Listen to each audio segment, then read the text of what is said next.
দেখো বন্ধুরা, আজকে স্পেশাল আলু ভাতে মাখা হবে। তোমরা একটু মনোযোগ দিয়ে দেখো কি কি দিয়েছে তোমার বৌদি। দিয়েছে পেঁয়াজ লঙ্কা ভাজা, তার সঙ্গে আলু ভাতে, সঙ্গে দেওয়া হবে আবার ডিম। অনেকদিন খাওয়া হয় না ডিম মানে সিদ্ধ। এটা একবারে মেখে খেয়ে দেখবা, খুব টেস্টি হয় এবং খেতে খুব ভালো লাগে। তোমরা একটু খেয়ে দেখো। আর আজকে সবাই তিনজনে একসাথেই খাবো আজকে একসঙ্গে খাবো। আর কি দিয়েছে পাতে তোমার বৌদি একটু দেখাচ্ছি। দিয়েছে শশা, একটা গোটা আস্ত ডিম, ওটা তো আলাদা আছেই, এটা আলাদা দিয়েছে। এটা আলু কুমড়ো আর উচ্ছে দিয়ে ভাজা, আর একটা এটা হচ্ছে গিয়া ভেন্ডি আলু সর্ষে। আর করেছে স্পেশাল ডাল, ঝিঙা দিয়ে ডাল, সেদিনকে দেখিয়েছিলাম, খুব সুন্দর সুস্বাদু হয় খেতে, আমার তো খুবই প্রিয়। আর করেছে তোমার বৌদি রায়তা। রায়তাটা কি দিয়ে করেছো?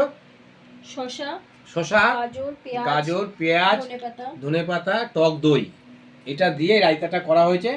আজকে খাবারটা খুব মজাদার হবে এবং জমিয়ে খাওয়া হবে। আজকে ছেলেও আছে আমাদের সঙ্গে, আমরা একসঙ্গে বসা হয় না, একবেলা দোকান করে চলে এসেছি। আজকে তিনজন মিলে একসঙ্গে খাবো। আলু ভাতেটা মাখো। ঠিক আছে, আলু ভাতে মাখাটা একটু তোমাদেরকে দেখাই। আজকে খাবার টেস্ট করে দেখাচ্ছি না, আজকে আলু ভাতেটা মেখে দেখাচ্ছি।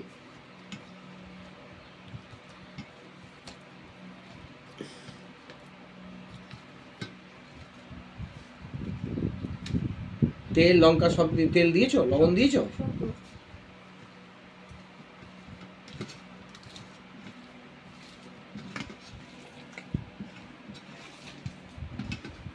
বেশ জম্পেশ খাওয়া দাওয়া হবে।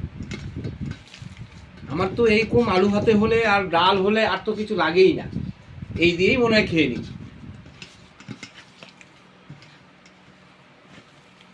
ঠিক আছে।